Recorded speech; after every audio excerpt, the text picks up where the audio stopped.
Hello students, welcome back to the channel. आज हम पढ़ने वाले हैं इस लेक्चर में एक्टिविटी 10.11। जैसे कि हमने मिरर्स में किया था कंसंट्रेशन ऑफ कनकेव मिरर को पढ़ने के लिए एक एक्टिविटी, वैसे ही हम कंसंट्रेशन ऑफ कन्वेक्स लेंस की कंसंट्रेशन को पढ़ने के लिए भी एक एक्टिविटी 10.11 करेंगे।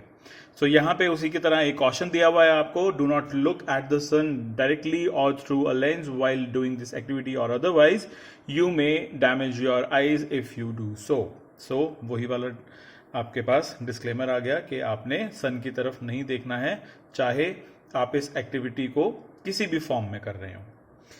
नेक्स्ट है हमारे पास hold a convex lens in your hand, direct it towards the sun, focus the light from the sun on a sheet of paper, obtain a sharp bright image of the sun, hold the paper and the lens in the same position for a while, keep observing the paper, what happened and why, recall your experience in activity 10.2 जैसे कि मैंने आप लोगों को बताया। हमें करना क्या है, कॉन्वेक्स लेंस जो है उसको अपने हाथ में रखना है, सन की जो डायरेक्शन है वो देख लेनी है कि कहां तक जा रही है। देन इसके बाद एक वाइट शीट हमें लेनी है, एक शीट ऑफ पेपर हमें लेना है एंड हमें एक शार्प इमेज ऑब्टेन करनी है उस शीट में सन की।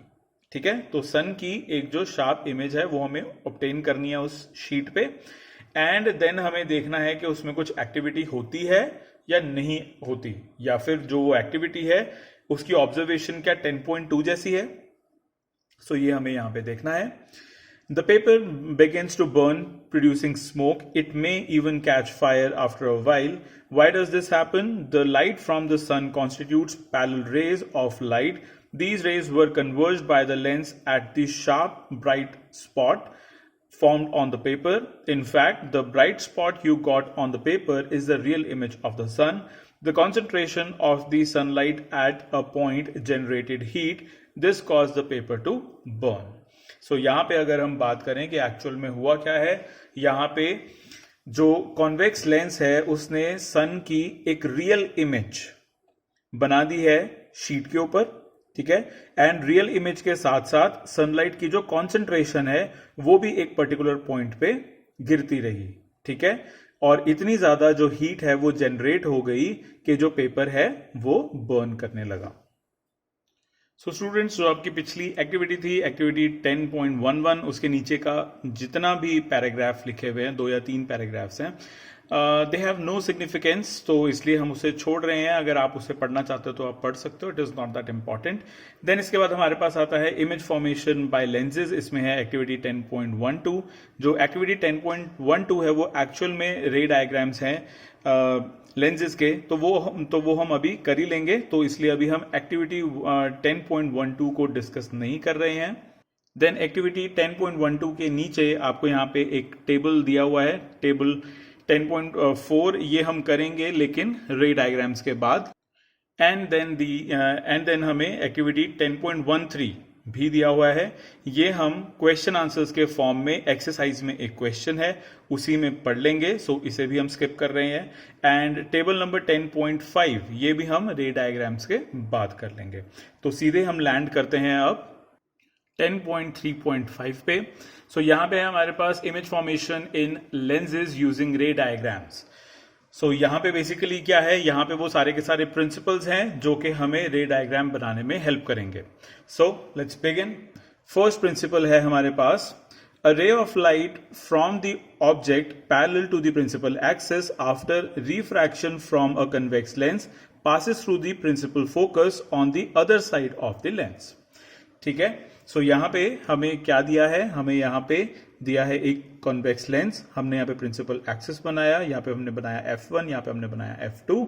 देन उसके बाद हम एक पैरेलल लाइन लेके आए एंड फर्स्ट रूल हमें क्या कहता है, फर्स्ट रूल हमें ये कहता है कि अगर कोई भी ray of light principal axis के पैरेलल होगी तो after reflection from a convex lens ये प्रिंसिपल फोकस से पास कर जाएगी जो कि दूसरे साइड ऑफ लेंस में प्रेजेंट है।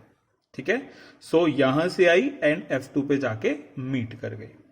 और अगर हम कनकेव के बारे में बात करें तो क्या होगा, in case of a concave lens the ray appears to diverge from the principal focus located on the same side of the lens. क्या होगा, जो रे ऑफ लाइट है वो अपीयर करेगी कि वो डाइवर्ज कर रही है, ठीक है, फ्रॉम द प्रिंसिपल फोकस। ये है आपका प्रिंसिपल फोकस। अगर हम कॉन्वेक्स की बात करते हैं तो कॉन्वेक्स का जो फोकस होता है वो ये होता है, कॉन्केव का फोकस ये होता है। कॉन्वेक्स का ये F2, कॉन्केव का F1, ठीक है।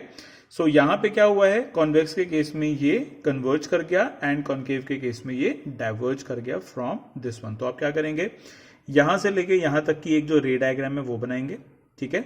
स्केल जो है उसको आप पहले ऐसे रखेंगे, ठीक है। यहां से आपने जो पैरेलल लाइन है वो ड्रॉ करनी है। देन इसके बाद इस पॉइंट पे आपको इंप्रेशन मार्क करना है।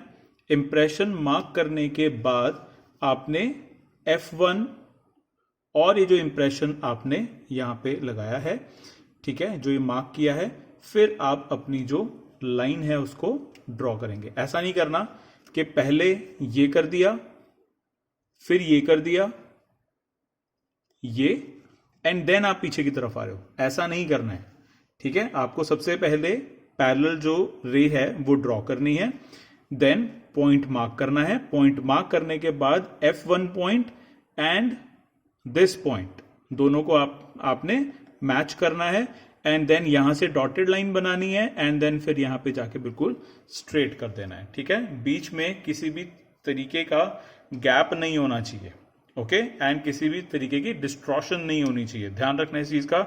अगर आपने होमवर्क में ऐसी मिस्टेक की तो मैं आप लोगों को दोबारा से करने को बोलूंगा फिर, okay. So don't do this mistake, I am telling you. And yes, एक चीज और I want to tell you guys, आप में से बहुत सारे स्टूडेंट्स ने पिछले रे डायग्राम्स में बहुत सारी मिस्टेक की है। आई डोंट नो व्हाई, मुझे ऐसा लग रहा है कि आप लोग वीडियोस अच्छे से नहीं देख रहे हैं, आप लेक्चर्स अच्छे से नहीं देख रहे हैं। सेम प्रॉब्लम जिसको मैं मना कर रहा हूं कि आपने ये चीजें नहीं करनी है, वो ही प्रॉब्लम्स आप कर रहे हो एंड देन उसके बाद ये बोल देते हो अपने घर वालों को, अपने पेरेंट्स को, कि आप लोगों को समझ में नहीं आ रहा है and you are fooling yourself. मैं आप लोगों को इतना इजी करके दे रहा हूं यहां पे सब कुछ एंड आप लोग बहाने मार रहे हो, ठीक है। एंड जैसे मैं आपके पेरेंट्स के साथ बात करता हूं उनको समझ में आ जाता है, ठीक है। सो don't do this kind of mistake. मैं ये जितने भी रे डायग्राम्स हैं इनमें जिस भी तरीके की गलतियां आप कर सकते हो वो मैं आपको ऑलरेडी हर वीडियो में बता रहा हूं, ठीक है। सो दोबारा से मुझे फोर्स मत करो कि मैं आप लोगों को पर्सनली वीडियो कॉल करूं एंड देन मैं आप लोगों को बताऊं कि आप लोगों को क्या प्रॉब्लम आ रही है, ओके। इट्स बेटर कि आप लोग यहीं पे ही समझ लो इस चीज को। चलो नेक्स्ट पे चलते हैं। सेकेंड रूल है हमारे पास, a ray of light passing through a principal focus after refraction from a convex lens will emerge parallel to the principal axis. ये है आपका कॉन्वेक्स लेंस, प्रिंसिपल फोकस से जो रे ऑफ लाइट है वो पास कर रही है एंड जैसे ही ये टच करती है कॉन्वेक्स लेंस को तो ये पैरेलल इमर्ज कर जाती है प्रिंसिपल एक्सिस से, ओके। और अगर हम बात करते हैं यहां पे कॉन्केव लेंस की, सो a ray of light appearing to meet at the principal focus of the concave lens after refraction will emerge parallel to the principal axis। यहां पे अपीयर कर रही है ये रे लाइट ऐसे जैसे कि ये F2 पे मीट करने वाली थी, लेकिन उससे पहले ही क्या हो जाएगा, जैसे ही ये टच करेगी कॉन्केव लेंस के सरफेस को तो ये आपकी पैरेलल लाइन में कन्वर्ट हो जाएगी, ठीक है। प्रिंसिपल एक्सिस से ये पैरेलल हो जाएगी। सो ये था आपका थर्ड रूल, सॉरी ये सेकंड रूल। इसके बाद उसके बाद है हमारा थर्ड रूल। थर्ड रूल में a ray of light passing through the optical centre of the lens will emerge without any deviation. अगर हम बात करते हैं कन्वेक्स लेंस की या फिर अगर हम बात करते हैं कनकेव लेंस की, तो दोनों में ही क्या होगा, ऑप्टिकल सेंटर से अगर कोई जो लाइन है, कोई रे ऑफ लाइट है अगर वो पास करेगी तो वो विदाउट डेविएशन वहां से इमर्ज आउट हो जाएगी, ठीक है। तो इसमें किसी भी तरीके की डेविएशन नहीं हो रही है। सो इन रूल्स के बाद हमें बनाने हैं कुछ रे डायग्राम्स। जैसे कि मैंने आप लोगों को पहले भी बताया था कि मैंने हर एक रे डायग्राम में कौन कौन से रूल लिखे हैं वो यहाँ पे आपको बता दिए हैं, ठीक है। सो इतना सब कुछ करने के बाद भी अगर आप लोग रे डायग्राम में मिस्टेक करोगे so it is not done, ठीक है। जिन बच्चों ने गलती की है ज़्यादा बच्चे नहीं हैं, सिर्फ 3 या 4 स्टूडेंट्स ही हैं जिन्होंने ये गलती की है। और उन्होंने ये गलती की है कि उन्होंने मेरा लेक्चर नहीं देखा, उन्होंने सिर्फ होमवर्क पढ़ा और उन्होंने करना शुरू कर दिया। डोंट डू दिस, ठीक है। पूरा का पूरा लेक्चर पढ़ो, सॉरी पूरा का पूरा जो लेक्चर है वो सुनो, अपनी बुक खोल के पढ़ो एंड देन उसके बाद होमवर्क करो। मैं हमेशा लिखता हूं do not just copy, and उसका मीनिंग है कुछ। मैं आप लोगों को यहाँ पे पर्सनली नहीं पढ़ा रहा हूं, मैं पर्सनली आप लोगों को नहीं देख पा रहा हूं, इसीलिए मैं बार बार आप लोगों को बोल रहा हूं कि be honest with yourself. Okay, so start करते हैं। जो हमारे पास फर्स्ट रे डायग्राम है उसमें जो ऑब्जेक्ट है वो है एट इंफिनिटी, यहां पे लगेगा हमारा फर्स्ट रूल एंड F2 पे हमारी जो इमेज है वो बन जाएगी। कैसे बनाना है, सेम वही रूल है।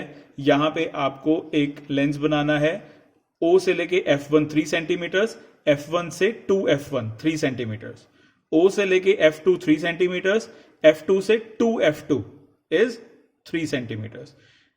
ये जो 2F1 है ये C1 है, ये जो 2F2 है ये C2 है। तो यहां पे हम C1 एंड C2 नहीं लिखेंगे, हम यहां पे 2F1 एंड 2F2 लिखेंगे, ठीक है। ये C1 C2 यहां पे लिखा हुआ है बट रिक्वायरमेंट नहीं है। आप लोग अगर सिर्फ 2F1 एंड 2F2 लिखोगे दैट्स इनफ, ठीक है। तो यहां पे लगा हमारा फर्स्ट रूल। इस केस में जो हमारा ऑब्जेक्ट है वो है बियॉन्ड C, तो आप क्या करेंगे, 2F1 से लेके इस ऑब्जेक्ट का जो डिस्टेंस है ये हो जाएगा 1.5 सेंटीमीटर्स, ठीक है। 2F1 से इस ऑब्जेक्ट का जो डिस्टेंस है it is 1.5 centimetres. Again first and third rule लगाएंगे, आप लोगों का जो रे डायग्राम है वो बन जाएगा। नेक्स्ट रे डायग्राम में आपके पास ऑब्जेक्ट है एट 2F1, तो यहां पे भी आप फर्स्ट एंड थर्ड रूल लगाएंगे, आप लोगों को आपका सॉल्यूशन, आपकी जो इमेज है वो मिल जाएगी। सेम वही है, यहाँ पे A है, यहाँ पे B है, यहाँ पे A डैश है, यहाँ पे B डैश है। इसी तरीके से आपको जो एरोज हैं वो यहाँ पे पुट करने हैं, यहाँ पे M आ गया, यहाँ पे N आ गया। कोई ज्यादा डिफरेंस नहीं है, बस थोड़े रूल्स का फर्क है जो कि बेसिक रूल्स हैं। मोर और लेस इनकी जब आप फॉर्मेशन करोगे तो आपको ये ऑलमोस्ट सेम सही लगेंगे, ठीक है। देन इसके बाद हमारे पास यहाँ पे डी पार्ट आता है। डी पार्ट में जो ऑब्जेक्ट है वो है बिटवीन 2F1 एंड F1, ठीक है। सो यहाँ पे क्या हुआ है कि यहाँ पे हमने बिटवीन रखा है, तो जो डिस्टेंस है वो कितना आएगा, 1.5 सेंटीमीटर पे होगा ये ऑब्जेक्ट, ठीक है। Then again first and third rule आप लगाएंगे, आप लोगों की रे डायग्राम बन जाएगी। सो नेक्स्ट ई पार्ट पे आपका जो ऑब्जेक्ट है वो है एट F1, यहाँ पे भी आपका फर्स्ट एंड थर्ड रूल लगेगा एंड आपको इस तरीके से इंफिनिटी में जाती हुई अपनी जो रिफ्रैक्टेड रेज हैं वो मिल जाएंगी एंड यहाँ पे आप अगेन वही पैरेलल का जो साइन है वो बना देंगे, ठीक है। So it has become parallel. Okay, then इसके बाद हमारे पास आता है F पार्ट। F पार्ट में अगर हम बात करें तो हमने यहाँ पे जो ऑब्जेक्ट है वो रखा है बिटवीन F एंड O। सो यहाँ पे हम ऑब्जेक्ट बनाएंगे एंड देन उसके बाद यहाँ से फर्स्ट रूल आया, यहाँ से थर्ड रूल आया, दोनों को पीछे एक्सटेंड किया, जिस पॉइंट पे ये मीट करेंगे वहां पे बन जाएगी आपकी इमेज। एंड देन इसके बाद करेंगे आप टेबल, जो कि हम नेक्स्ट लेक्चर में डिस्कस करेंगे। So that's it for this video students, I will see you in the next one.